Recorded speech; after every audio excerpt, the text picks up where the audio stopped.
Well, hello there. That was a fail. Anyway, hey guys, welcome to part three of my vinyl collection. We're just gonna get right into it. So last off, we left off at Iron Maiden's Power Slave. So we're going into the K's now, and this is where it gets really interesting. So first off, yeah, this is just Kendrick Lamar's "To Pimp a Butterfly." I hope I can get Good Kid, Mad City sooner or later. I'm still having a debate whether or not I like Good Kid, Mad City more or To Pimp a Butterfly. But he did change his style a bit here, which is I was a bit polarized when I first heard To Pimp a Butterfly. I actually have that CD as well. But when I first heard To Pimp a Butterfly, I was very polarized because he took into a jazz rap format. Most of his samples is just soul jazz. He said 70s. Most of the song that his parents listened to, which is but he blended very well and some powerful message.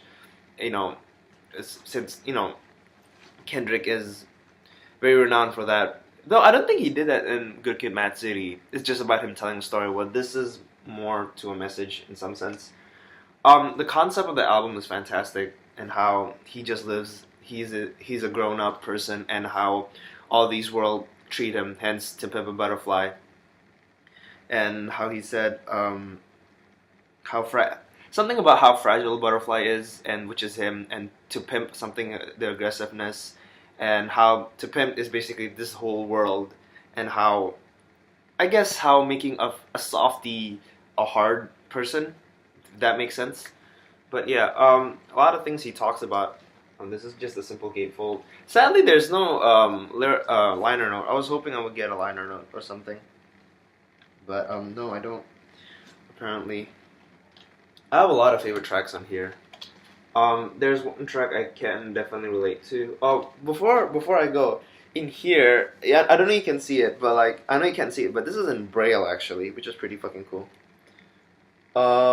Yeah, Kendrick Lamar's "To Pimp a Butterfly." From my favorite tracks, King Kunta. I think I can name a lot. For Free. When I heard For Free the first time, I was laughing my ass off.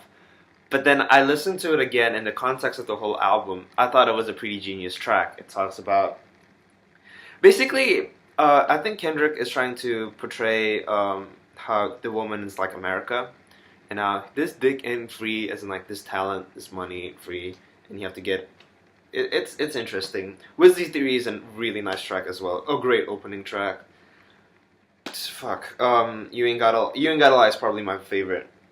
Period. Also, you was a great track. I damn you. Mama was great, and how he comes back to his hometown and how he sees the whole thing and all.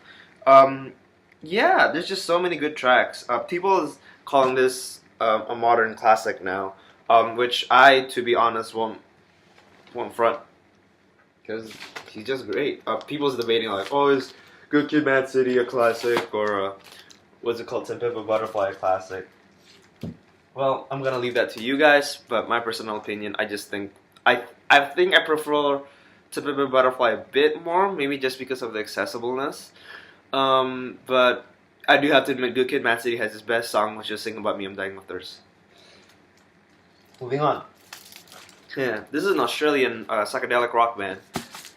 King Gizzard and the Lizard Wizard, None Gone Infinity. This came out this year in 2016. Try to say that 5 times. King Gizzard and the Lizard Wizard. King Gizzard and the Lizard Wizard. I got this when I first heard the album. I fell in love with it right away. And when I was searching through, there was a limited edition copy of the red vinyl. I'll show you the red vinyl. It's pretty fucking cool. And I was just like, okay, I need to buy this right away. And I was just like, rest in peace, my money. Yeah, if you're looking for psychedelic rock or just getting into an Australian rock band, King Gizzard and Lizard Wizard is a great place to start. Funny enough, here, these are the lyrics. I'm not gonna show you because you can't see it. And these are the lyrics. People vultures. I will show you the sleeves and the vinyl because this is a very interesting packaging. So first of all, we have this thing, whatever the fuck this is. I think that's this lead singer. What was his name? Shit. Fuck. Stu McKenzie. I'm pretty sure this is Stu McKenzie. Yeah, some trippy ass shit there. Yeah, dude. These are the band members. I didn't know. It's very interesting. They incorporate some interesting what's it called? Instruments here, like the zurna, sitar, not conga. Conga's pretty normal. Yeah, those two actually. Yeah, yeah. So I'm gonna show you the vinyl. So I got the limited edition red vinyl, and it looks like this. Whoa, shit! Oh shit! It reminds me of the technical death metal album. Behold the Octopus's Skull Grid. They have that. They have like this. I think it's more lightning oriented rather than splatter. But yeah, my one criticism about this album is definitely the recording. It is something to get used to because it is very distorted and have that analog feel. But the grooves is fantastic in my opinion. Oh god, I've been listening to this shit on replay for a while now. One of the best releases of 2016 in my opinion, next to A$AP Rock's Impossible Kid and Flatbush Zombies' 3001 Release Odyssey. I have to finish listening to Death Grip's Bottomless Pit because I've listened to a couple tracks and I'm already in love with it. So yeah, King Gizzard and the Wizard, psychedelic rock, Australian rock if you want to get into it. None of it. Another thing, sorry, I'm talking too much. None of It Infinity is interesting because you could actually play this. I wouldn't be surprised if you could actually play this album in loop all the time because, you know, going to the theme of Nanagan Infinity, you know, it keeps continuing. But like, yeah. So the last track, like Road Train, it doesn't have a it doesn't have, you know when a track ends, you know when it ends. With Road Train, you can actually connect it to the first track, which is Robot Stop, which is another one of my favorite, and also Gamma Knife. But yeah, so it connects, so it will loop and loop and loop. Hence, Nanagan Infinity, I guess. And I love the way they also put like Nanagan Infinity opens the door. Always put that. They always put that lyric there, just to like you know, you're entering an infinite loop, guys. Be careful. Shit, I might pump up my stacks. Okay, moving on. Kurt Vile, Waking on a Pretty Days. Shit. What the hell? A simple, a nice, mellow, calm indie rock, indie folk. Not indie folk, indie rock. Yeah. Some nice gatefold, beautiful artwork here.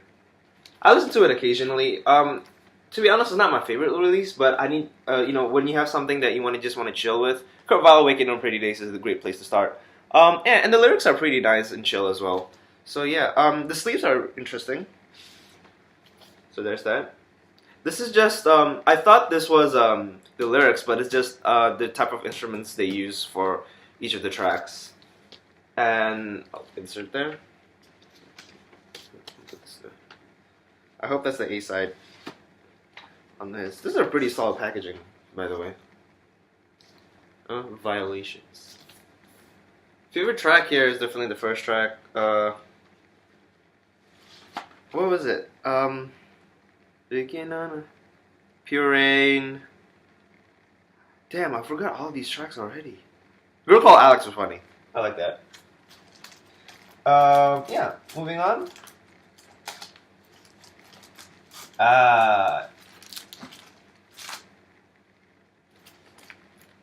You guys know what this is. Led Zeppelin's number 4. I do prefer number 1 a bit more, maybe mainly because of the blues influence, but this is definitely rock and roll. More rock, still have a touch of blues in it, but come on.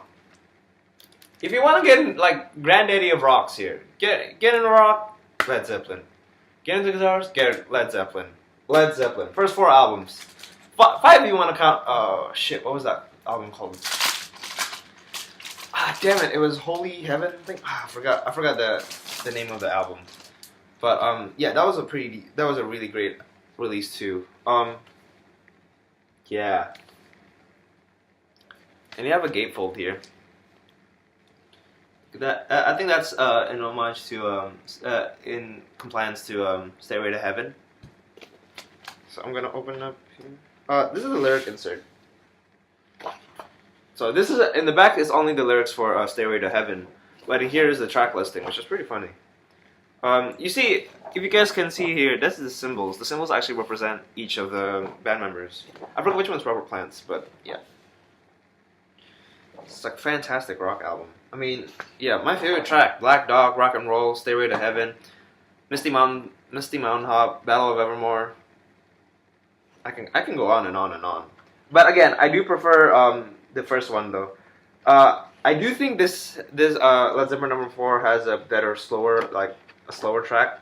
No, I'm sorry, the better slower track compared to number one. But in terms of just like the main attraction of how grandiose they can be, number one in my opinion. But yeah, classic rock and roll, guys. Come on.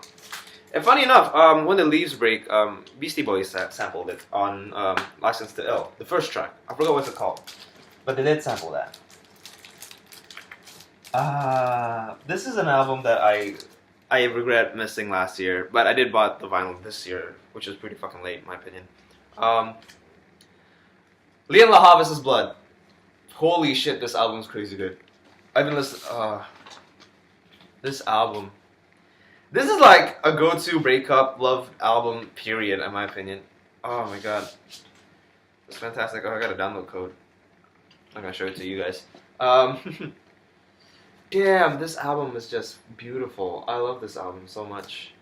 Like, I can relate to some of these tracks. I was near in tears to listen to some of these tracks, because, you know, sometimes music get you emotionally, and this is one of them, next to maybe there's 4 albums that I almost get that helped me through. But yeah, packaging is pretty simple. Favorite tracks? Fuck. Green and Gold. What do you want? What you don't do? Oh shit. Definite favorite. Wonderful. Wonderful is. You guys need to listen to it. Singer songwriter. R&B. Just listen to it. If you want to get into a singer-songwriter with the R&B stuff, Lianne La Havas is go-to. I mean, this came out the same year as The Weeknd's Beauty Behind the Madness, and it was nominated with the same category. Now, as much as I love The Weeknd, I think Weeknd is one of my favorite R&B artists. Period. Beauty Behind the Madness has nothing compared to this, in my opinion. Nothing compared to this. Such a sweet, beautiful, wonderful album. Lianne La Havas' Blood. Highly recommended. Oh, brother, here we go. We get into the good parts here.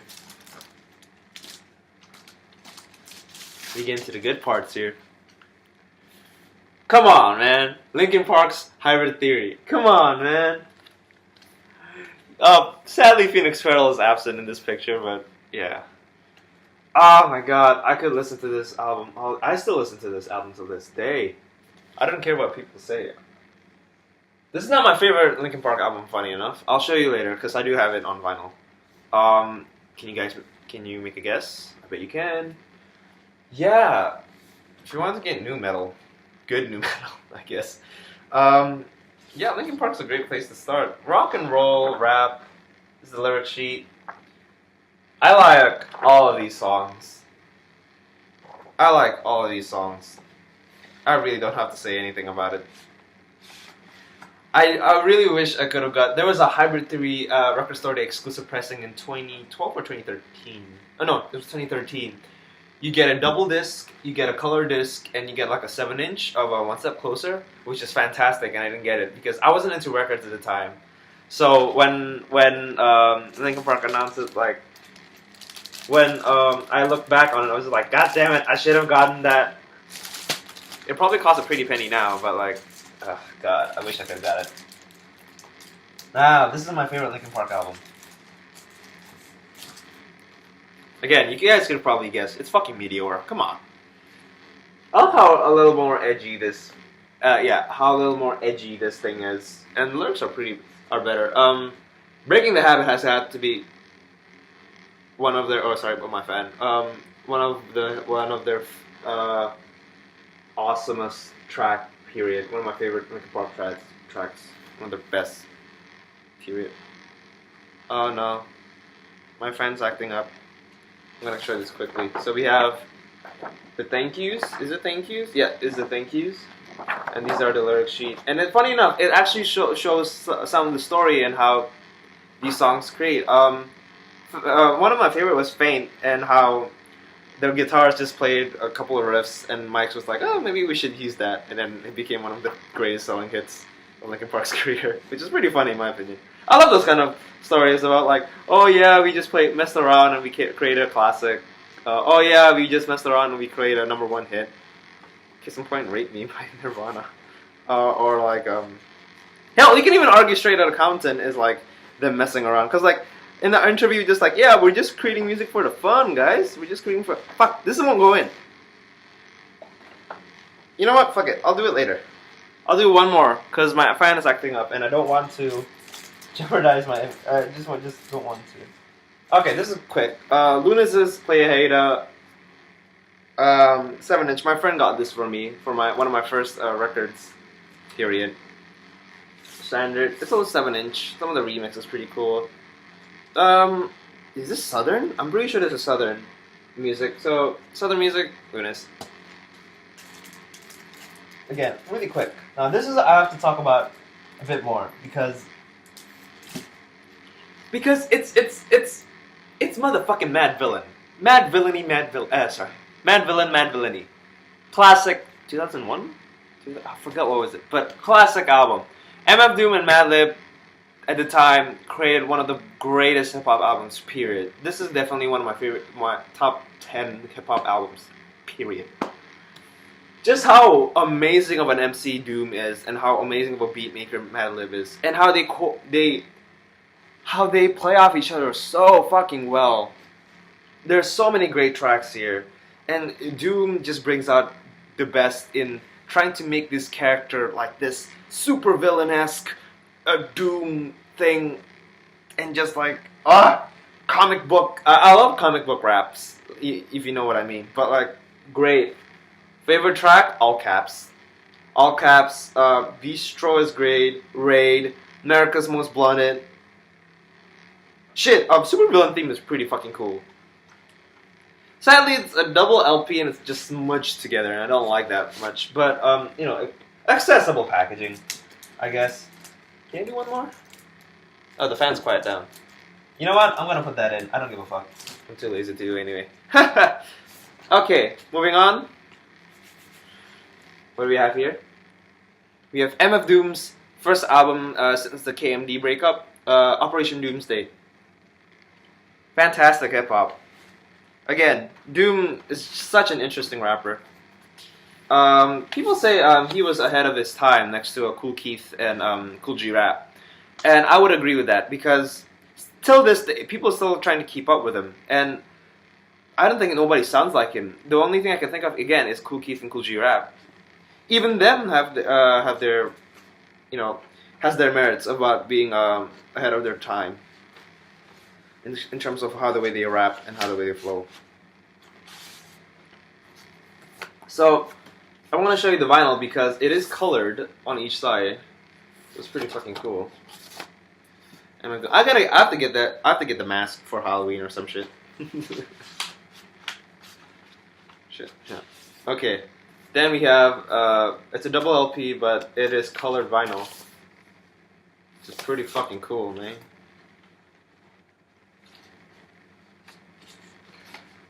You know what? I hate these. Like, you're trying to record, and then like the vinyls don't go in as well as you hoped. Yep. Okay, we're getting to the last leg of my vinyl collection here. I think we could probably do this in like one video or two. But yeah, that is my vinyl video for today. Let me see if I could. Yeah, you know what? Fuck it. I'll do it later. That is my vinyl video for today. Thank you for watching. Have a good day. Have a good night. Good evening. Good afternoon. Whatever the fuck you are. Yeah, and peace.